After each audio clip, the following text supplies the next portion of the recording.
Estamos no sítio da Penascosa, que no Vale do Coa assinala um dos corações, talvez o coração principal da arte do Coa, que é um verdadeiro axis mundi da arte paleolítica do Coa.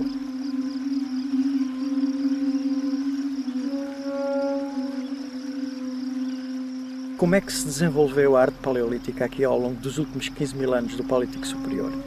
E nada melhor que, de facto, o sítio da Penascosa e Quinta da Barca para essa explicação. Aqui é uma zona de vale aberto. Do lado de cá, na margem em que estamos, é o sítio da Penascosa, há uma série de rochas, quase 30, com arte paleolítica. Do lado de lá há mais de 60, portanto, estes dois sítios concentram cerca de 100 rochas, quase todas elas da fase antiga do Coa.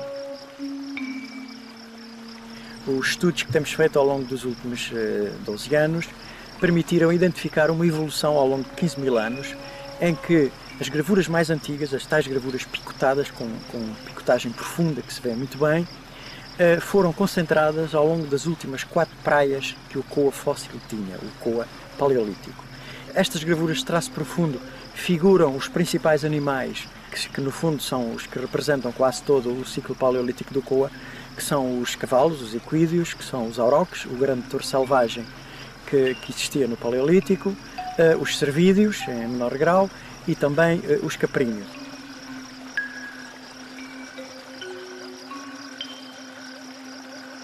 Nada melhor do que este sítio para que as pessoas entendam verdadeiramente o que era, no fundo, aquilo que podemos chamar, entre aspas, um santuário de uma paisagem que foi monumentalizada pela arte rupestre e que aqui teve um dos seus lugares de eleição.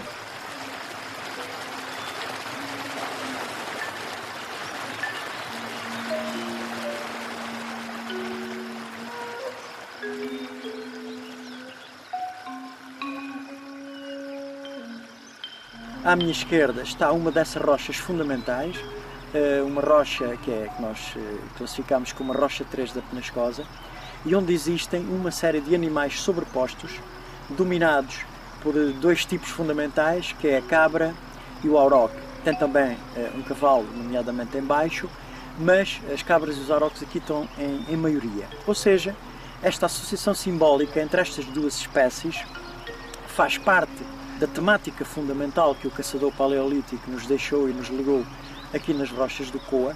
É uma associação, evidentemente, cujo significado para nós arqueólogos nunca passará do domínio das hipóteses. Quem analisar bem a temática do Coa, a maneira de elaborar as figuras, verifica que todas estas figuras são extremamente bem equilibradas em termos estéticos e, portanto, eu digo, quanto a isso, que têm que ser artistas de corpo inteiro e daí chamar-lhes verdadeiros iniciados na arte da gravura.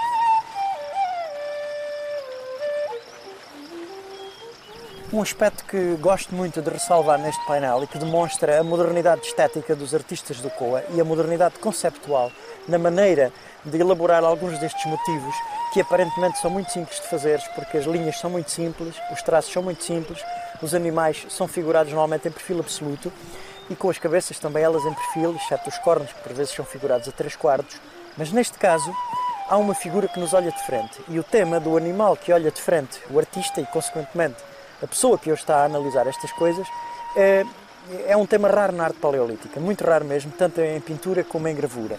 Neste caso, eu gosto de chamar a atenção para uma destas gravuras em que há um animal que nos olha de frente, que é esta cabra, que está aqui perdida no meio destes traços todos. Temos este setor aqui, esta linha e esta outra, que figuram simultaneamente a cabeça e os cornos do animal. Depois, dois pequenos pontos aqui que figuram os olhos da cabra. E depois um corpo distorcido, retangular, maciço, pesado, típico de um estilo muito antigo. Mas, portanto, o aspecto que vale a pena aqui chamar a atenção é exatamente este setor aqui, em que estes dois traços, formando um V e estes dois olhos acentrados, nos remetem quase para algumas figuras picassianas típicas da arte da primeira metade do século XX. Isto demonstra uma grande modernidade na maneira dos artistas primitivos do Coa conceberem e representarem muitas destas figuras que hoje estão dispersas pelos painéis do Coa.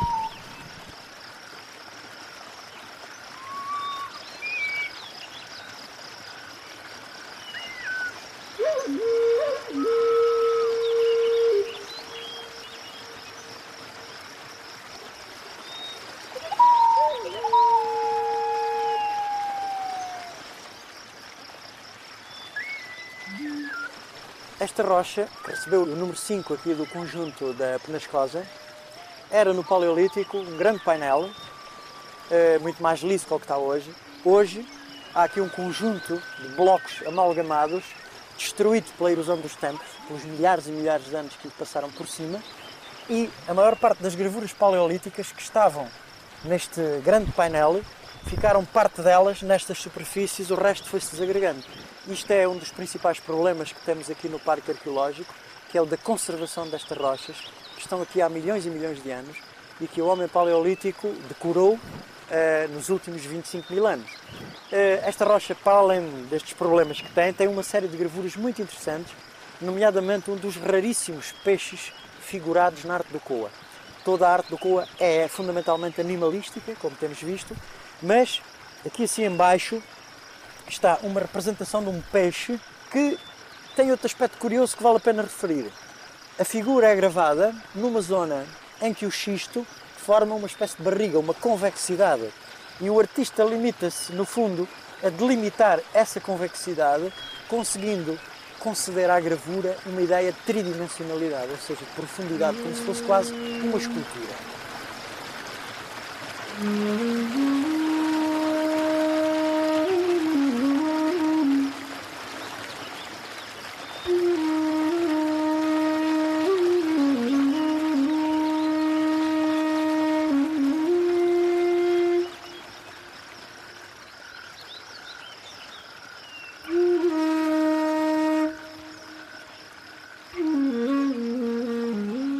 Houve um método de datação aqui utilizado, que foi o cloro 36, que deu a prova de que esta superfície está exposta à luz do Sol há mais de 130 mil anos.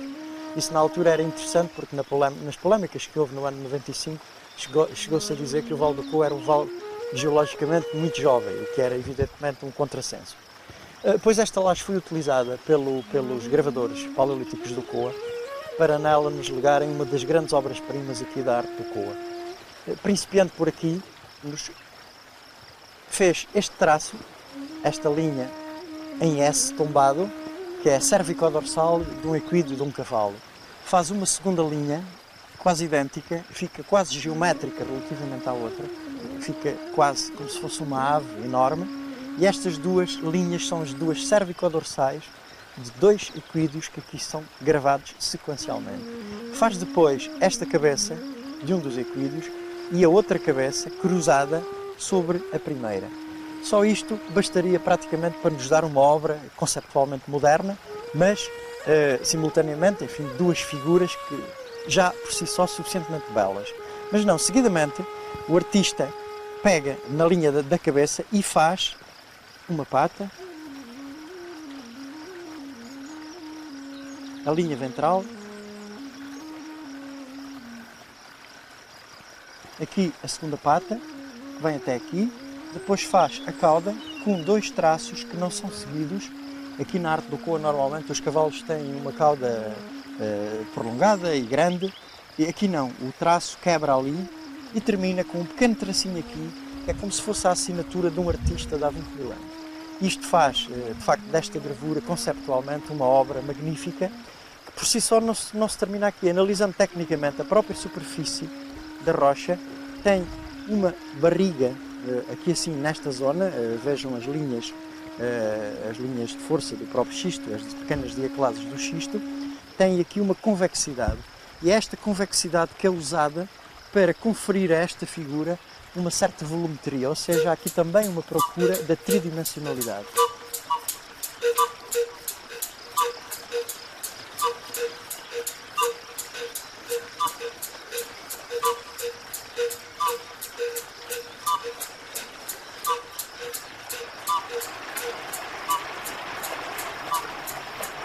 A evolução tecnológica que tem a ver também com a evolução da inteligência pode-se ver, por exemplo, por este aspecto.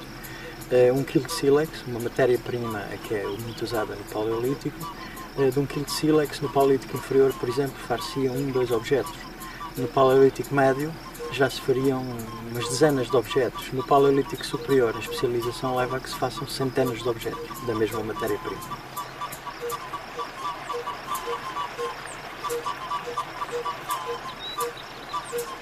O que nós aqui podemos dizer no Coa é que o homem monumentalizou esta paisagem através da arte. Há uma ligação direta ao rio, às fontes de água, aos recursos, demarcando um território que pode ser um território de caça, um território tribal, um território étnico. Antes, o homem paleolítico vivia em pequenos grupos, seguindo o ritmo da caça, portanto é um seminómada, pode dizer-se. Os seus acampamentos, no fundo, seguem o ritmo da caça, que é o elemento-chave para a sobrevivência do grupo. Com certeza que não tem apenas um significado, portanto não consideramos que haja aqui um animal. Quando nós dizemos é um cavalo, não morre aí a explicação, ela vai para além disso. O cavalo terá com certeza um segundo significado e é isso que a arqueologia aqui no Coa procura os fazer, aprofundando o conhecimento, aprofundando o estudo de campo, que nunca está completo, e é uma das razões porque nós sempre, desde o princípio, defendemos que não se devem cortar painéis com gravuras rupestres para meter, por exemplo, dentro do museu, porque perdemos essa relação fundamental que havia no Paleolítico entre a arte e a paisagem envolvente.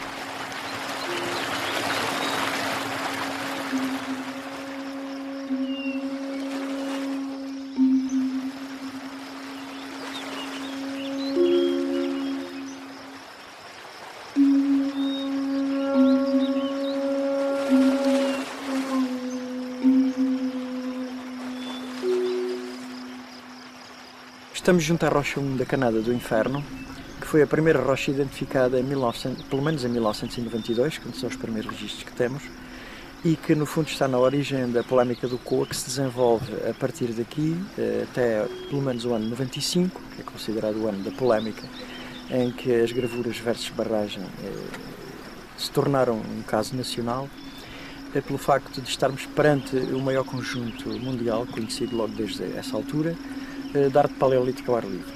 Este conjunto revelou-se de uma importância enorme porque até ao momento, naquele ano, naquela altura, a arqueologia europeia considerava que a arte das grutas, no fundo, era a arte fundamental dos tempos do Paleolítico Superior.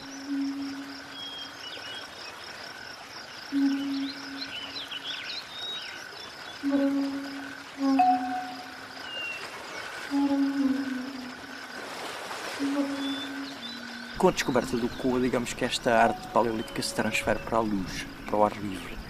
E a importância do Coa revela-se não só pelo número de gravuras que, entretanto, aqui foram sendo descobertas, como pela qualidade estética destas mesmas gravuras. Aliás, são os critérios que a própria Unesco depois utiliza para a classificação, os critérios do ICOMOS 1 e 3, que é exatamente o florescimento do gênio humano através da arte aqui no Coa. Revela, no fundo, um novo paradigma na arqueologia europeia.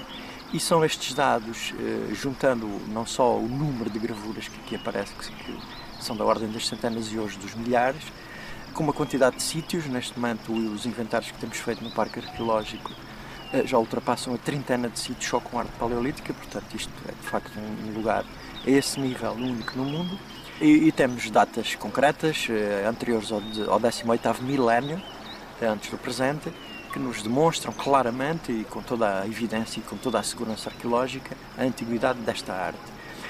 E, portanto, todos estes dados contribuíram, de facto, nos últimos anos para conferir um novo aspecto à arte paleolítica como uma arte da luz. E, sem dúvida, que o Coa continua a ser a estação de topo a nível mundial para este tipo de classificação e demonstração.